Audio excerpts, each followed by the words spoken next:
우리가 예수님을 다 믿는 사람들이에요. 우리가 예수님을 믿는데 두 가지의 예수님에 관한 신앙의 내용을 잘 알고 예수님을 믿어야 됩니다. 그 첫째는 예수님께서 하나님의 아들이라고 하는 신앙입니다. 이건 우리들이 다 이미 가지고 있는 신앙이죠. 예수님에 관한 신성, 하나님의 고백, 예수님이 하나님이시다라고 하는 고백이라는 거예요. 이 신앙으로 우리가 구원받은 것이죠. 오늘 본문 말씀입니다.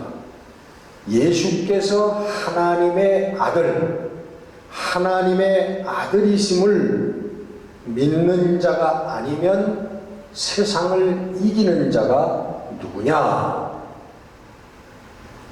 여러분, 이 믿음으로 우리가 세상의 여러 가지 문제들을 맞닥뜨릴 때 또 역전하며 승리하는 줄 믿습니다. 예수님이 하나님이시라고 하는 고백이에요. 예수님이 성부, 성자, 성신, 성부, 성자, 성령, 이 삼위가 일체 하나라고 하는 신앙의 고백이라는 것이죠.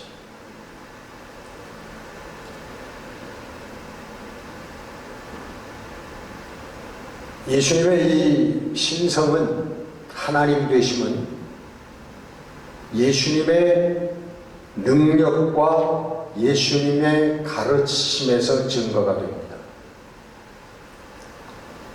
그 모든 것이 성령의 역사라고 합니다. 예수님의 능력은 여러분이 성경에서 익히 잘 알고 계시는 것처럼 물질을 초월하는 오병이어의 기적을 통하여 물질의 주인이 되시는 하나님이심을 증거했습니다. 또 풍랑이는 바다에서, 갈릴리 호수에서 그 파도를 잔잔케 하시고 바람을 멎게 하심으로 이 자연의 주인이 되시는 주님이신 것을, 예수님인 것을 증거하셨습니다. 죽은 나사로를 무덤에서 불러내시면서 생명의 주이신 것을 우리들에게 가르쳐 주셨습니다. 그리고 예수님은 그의 가르침을 통하여서, 그의 가르침은 하나님의 뜻이었습니다.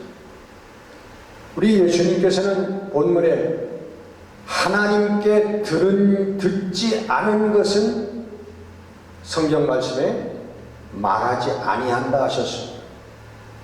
하나님께 본 것 아니고는 행하지 않는다고 하셨습니다. 아들이 아버지께서 하시는 일을 보지 않고는 아무것도 스스로 할 수 없느니라. 요한복음 5장 19절 말씀. 그의 가르침과 그의 능력을 통하여, 다시 말하면 그의 삶 전체를 통하여 마지막 십자가 위에서 돌아가시고 부활하시는 사건까지 그의 삶 전체를 통해서 우리 주님께서는 하나님께서 이 땅에 오신 분이시라고 하는 것을 증거하신 것입니다. 둘째는 예수님에 관하여 그 하나님께서 예수님을 통하여, 예수님의 육신을 통하여 이 땅에 하나님이 오셨다라고 하는 것. 이게 우리 성육신의 신앙이죠. 여성의 몸에서 태어나시고 성장하시고 먹고 마시고 슬퍼하시고 분노하시고 두려워하시고 아파하시고 나와 똑같은 육신의 인생을 사셨다고 하는 것입니다.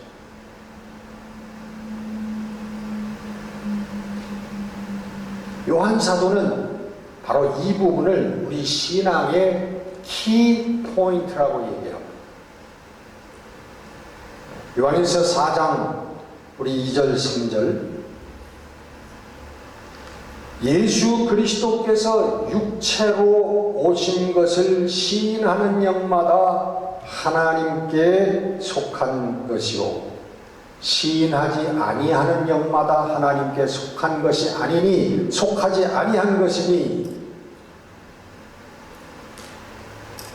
여러분, 우리 신자들의 문제는 이 예수님을 하나님이라고 고백하는 것은 다 하는데 예수님이 나와 동일한 육신을 가진 똑같은 인생이셨다고 하는 사실을 우리는 간과할 때가 너무나 많습니다.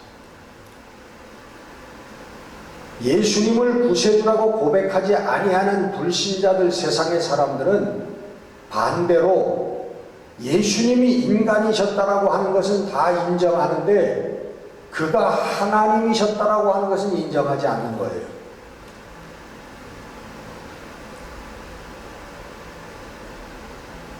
예수님이 인간이셨다라고 하는 것은 예수님을 역사적인 그 존재로 인정하는 사람들이면 다 인간이었다고 당연히 말할 수 있는 것입니다. 문제는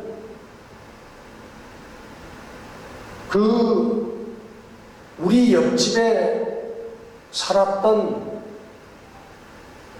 요셉이라고 하는 목수의 아들 예수가 하나님의 아들이라고 고백하는, 그리고 그 하나님이 예수, 그 예수로 오셨다라고 하는 신앙입니다. 어느 친구가 얘기합니다. 야, 너 그거 아냐? 우리 동네 저 밑에 그 판잣집에서 살던 그 아무개 있잖아. 우리 동창. 그 동창이 하나님이래. 그러면은 그 얘기를 들은 친구가 뭐라 그럴까요? 이놈이 한동안 안 보이더니 어디 정신병원에 갔다 왔나? 여러분 옆집에, 여러분 고향 땅에 어렸을 때 같이 살던 옆집의 아무개가 하나님이 됐다고 그러면 여러분 믿으시겠어요?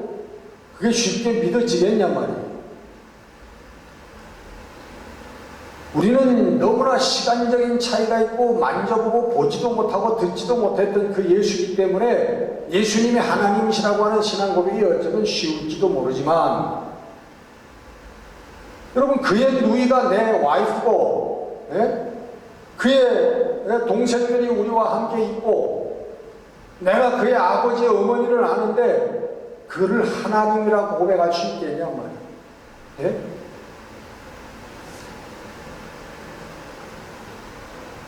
왜 그런데 그 어려운 부분을 성경은 삭제하지 아니하고 그냥 간과해버리지 아니하고 그냥 예수님이 하나님이시다 그러면 대충 후세 사람들이 잘 믿을 텐데, 믿기가 좀 쉬울 텐데, 왜 요한 사도 같은 분은 꼭 집어서 육체로 오신 예수님, 이것을 인정하는 자마다 하나님께 속한 자요, 이것을 인정하지 시인하지 아니하는 자는 하나님께 속하지 아니하는 자라고 그렇게 얘기를 했을까 하는 거죠. 여기에 우리 성도들이 상식적으로 잘 알면서도 정리되지 않은 부분, 이것은 오늘 여러분과 함께 정리를 해보려고 합니다. 우리가 분명히 확실히 알고 믿어야 되기 때문에 그 육체로 오신 예수 그리스도이어야만 하는 이유, 첫째가 뭐냐 하면 우리 인간은 하나님을 알 수도 없고 하나님을 만질 수도 없고 볼 수도 없고 하나님을 인지할 수 없다는 사실에서부터 출발합니다. 하나님을 뭐라고 그래요? 하나님은 영이시다. 하나님은 영이라고. 하나님은 영이시니 너희들이 예배할 때에 신령과 진정으로 예배할지니라. In truth and in spirit. 영과 진실로 하나님께 예배해야 된다. 하나님은 영이시기 때문에. 영이라고 하는 것은 형체가 없다는 것을 의미합니다. 사실은 영이 무엇인지 우리가 확실히 아는 사람은 아무도 없어요. 우리가 영이 돼 보이기 전에는 영의 상태를 인간은 인지할 수가 없어요. 무라고 하는 개념을 우리 인간이 그런 개념이 사실은 그냥 추상적으로 무라고 하는 건 아무것도 없다라고 하는 뜻이다라고 알고 지나지만 사용하고 있지만 진짜 무라고 하는 개념이 무엇인지 우리는 체험한 사람이 아무도 없다. 인간은 할 수 없는 거예요. 왜? 인간은 물질적인 존재, 유한한 존재이기 때문에 무라고 하는 개념을 알 수 없듯이 영이라고 하는 개념도 우리 인간은 알 수가 없는 거예요. 그런데 하나님은 영이시래. 그 얘기는 뭐냐면 우리 인간은 하나님을 도저히 알 수가 없는 분이라는 거예요. 하나님의 영이라고 하는 것은 형체가 없고 무게감이 없고 시공을 초월하고 등등 우리가 그렇게 가정을 하고 추상하고 인지하지만 그건 실제 영이 아닙니다. 완전한 영을 아는 게 아니에요. 우리가 크신 하나님이라고 얘기하죠. 크신 하나님? 크다라고 하는 개념을 하나님은 가지고 계시지 않습니다. 하나님은 아주 미세한 분이실 수도 있고 하나님은 우리의 상상을 초월하는 크신 분일 수도 있고 하나님은 크다 작다의 개념을 갖고 계신 분이에요. 영에는 크다 작다의 개념이 없어요. 그것은 우리 인간들이 그냥 만들어낸 것뿐이에요. 생각하는 것뿐이에요. 이런 분이실 것이다. 성경에서 설명되어진 것을 토대로 우리는 그렇게 생각을 하는 것입니다. 사도행전 2장 1절부터 오순절 마가의 다락방의 역사가 기록되어 있습니다. 성령이 약 120명 예수님이 부활 승천하신 다음에 120명의 성도들이 예수님의 명령을 따라서 하나님께서 보내실 성령을 기다리고 하나님께서 보내실 선물을 기다리고 기도하고 있을 때 성령이 저희들에게 임재하셨습니다. 거기에서 우리는 바람과 같은 성령, 불과 같은 성령을 만납니다. 근데 우리는 그래서 성령을 바람이라고 생각할 수도 있고 성령을 불이라고 생각할 수도 있지만 성령은 바람도 아니고 불도 아닙니다. 성령이 역사하실 때 바람과 같이 역사하셨다는 거고 불과 같이 역사하셨다는 거예요. 임재하셨다는 거예요. 그래서 성령을 받으면 뜨거워진다고 얘기하는 게 아니에요. 뜨겁지 성령을 받아도 뜨거운 체험, 뜨거운 현상이 일어나지 않는 사람도 얼마든지 있습니다. 무슨 얘기를 하려고 하는가 하면 성령 하나님 오늘 우리가 사실은 근본적으로 우리가 인지할 수 없는 우리가 상상할 수 없는 분이라는 거예요. 우리가 만날 수 없는 분이라는 거예요. 그 얘기는 뭐냐면 우리와 관계할 수 없는 분이라는 거예요. 성경은 말씀하시기를 아담과 이브의 범죄하고 하나님께 불순종함으로 범죄하고 타락한 이후에 하나님과 우리의 관계는 완전히 단절됐다라고 얘기하는 것입니다. 끊어져 버렸어요. 하나님과 우리는 관계가 없는 분이셨어요. 우리는 우리의 타락한 본성을 가지고 시기하고 질투하고 거짓말하고 남을 해치고 나를 위해서 그렇게 살다가 죽어가는 존재일 뿐이에요. 사라져가는, 소멸하는 존재일 뿐이라고.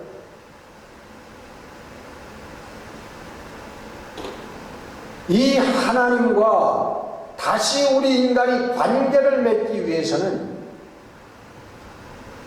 우리 인간이 범했던 죄를 사하는, 죄값을 치르는 역사가 일이 있어야만 하나님과의 관계가 다시 회복된다는 거예요. Restoration. 다시 회복된다는 거예요. 그 죄값을 치르는 것은 인간의 피가 필요하다는 거예요. 인간의 죽음이, 생명이 필요하다는 거예요. 그것도 죄 없는 인간의 피가 필요하다는 거예요. 희생입니다. 그래서 예수님께서는, 하나님께서는 예수님을 통하여 인간으로 이 땅에 오실 수밖에 없었던 거예요. 다른 길이 없어요. 우리 인간들을 구원할 길이 없는 거예요. 인간과 다시 한번 관계를 회복시킬 수 있는 그 길이 없는 거예요. 우리가 이 땅에서 아무리 가난한 사람을 돕고 좋은 일을 하고 선한 일을 했다고 할지라도 하나님과 관계가 없는 거예요. 예수 그리스도를 통하여 우리의 속에 흐르는 아담의 타락의 피가 청산되기 전에는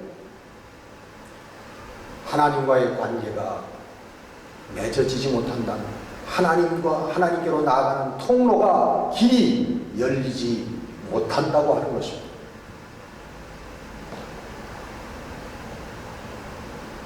그래서 예수님께서는 오셨고, 예수님께서 육신으로 오셔서 하신 것이 무엇입니까? 하나님이 어떤 분인가? 하나님을, 여러분, 예수님 뭐라고 가르쳐 주셨어요? 한마디로 하나님은 누구다? 우리의 누구다? 우리의 누구다? 우리의 아버지라고 가르치신 거예요. 아멘. 우리의 아버지라고 가르치신 거예요. 우리의 영적인 아버지다. 완전하신 아버지다. 이 땅의 아버지는 완전하지 못해요. 그러나 하나님께서는 완전하신 우리의 아버지시라. 우리를 책임지시는 아버지시라. 우리를 사랑하시는 아버지시라.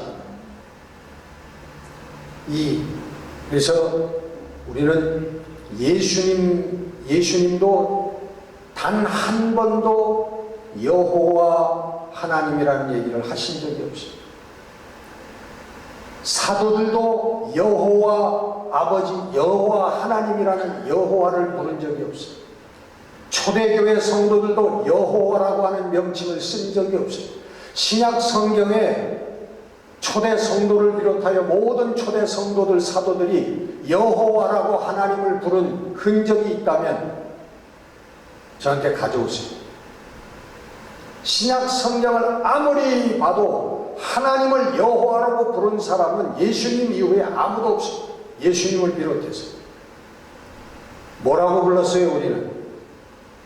그 이후부터 하나님을 뭐라고 불렀어요, 우리는? 예? 아버지라고 부른 거예요. 아버지, 아빠, 아버지.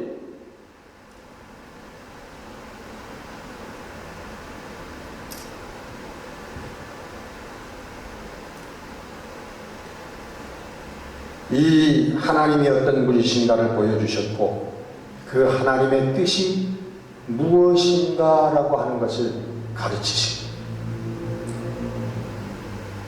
하나님이 우리 인생을 향하여 무슨 뜻을 가지고 계신가, 어떻게 살라고 하는 것인가, 무슨 생각을 하고 무슨 마음을 가지고 살라고 하신 것인가 라고 하는 것을 예수님께서 가르쳐 주십니다.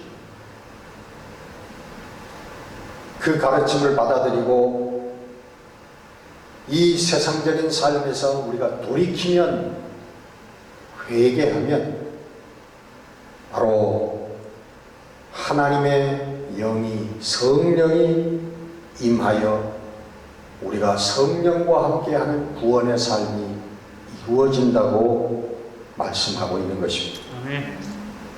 영적인 삶이 이루어진다는 거예요. 예수 믿는 사람들은 영적인 삶을 사는 사람들이에요.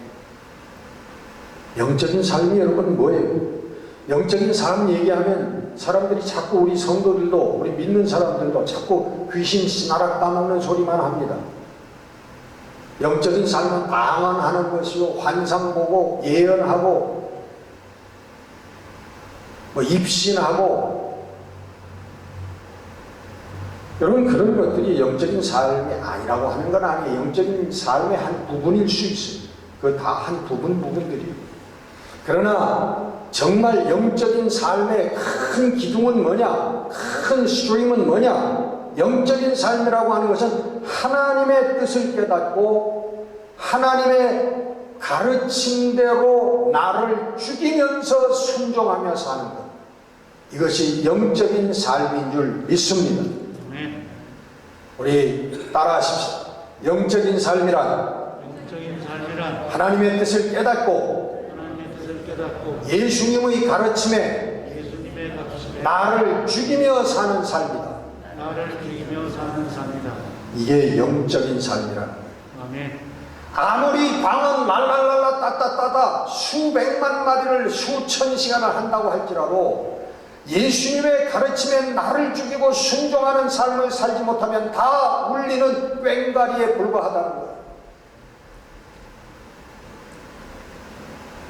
나를 내어줄 수 있는, 희생할 수 있는 산과 같은 믿음이 있을지라도 예수님의 가르침에 순종하고 나를 죽이는, 나를 부인하는 삶을 살지 못하면 하나님과 상관없는 삶이라는, 희생이라는 거예요.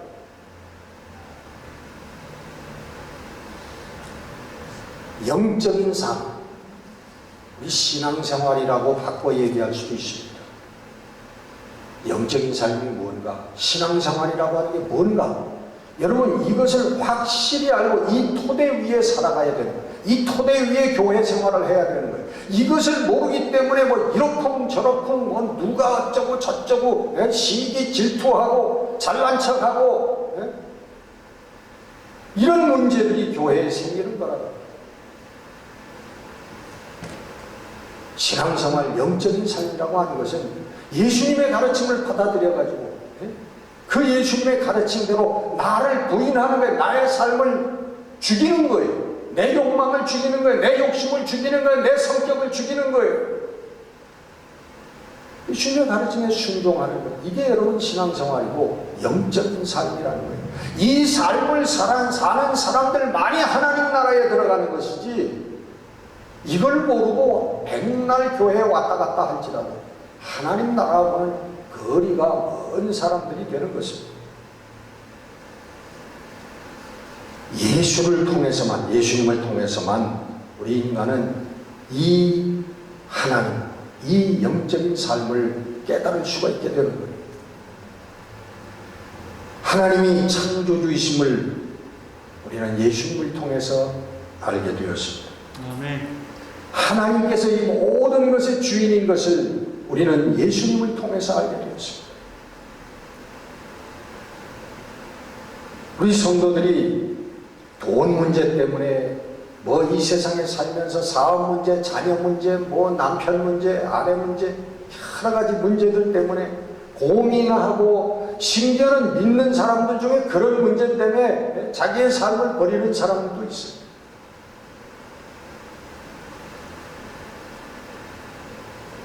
하나님께서 우리 생명의 주인이시고 하나님께서 우리의 모든 우주 만물 인간의 모든 것에 주인이라고 하는 사실, 그가 주관하신다고 하는 사실을 진짜 믿게 되면 여러분 무엇이 생기는지 아십니까? 우리들 삶의 염려와 근심과 두려움이 사라지고 우리에게 평안이 임하기 시작합니다. 우리의 마음 어디에 있으나 주 예수와 함께하는 것이 하늘나라, 평안과 기쁨의 하늘나라를 사는, 하나님의 나라를 이 땅에서도 사는 역사가 일어나게 된다는 거예요. 이것이 우리 믿는 자들의 평안과 기쁨의 비결입니다. 여러분 오늘 밤에 죽으면 어떻습니까? 아니 내일 새벽에, 아니 오늘 새벽에 죽으면 어떻습니까? 주 안에서, 하나님 안에서 다 승리하는 거 아니에요. 믿음으로 오늘도 기쁨과 평안을 가지고 살다 간다면 구원받은 자요, 하나님의 영광 가운데 있는 자요, 승리한 자라.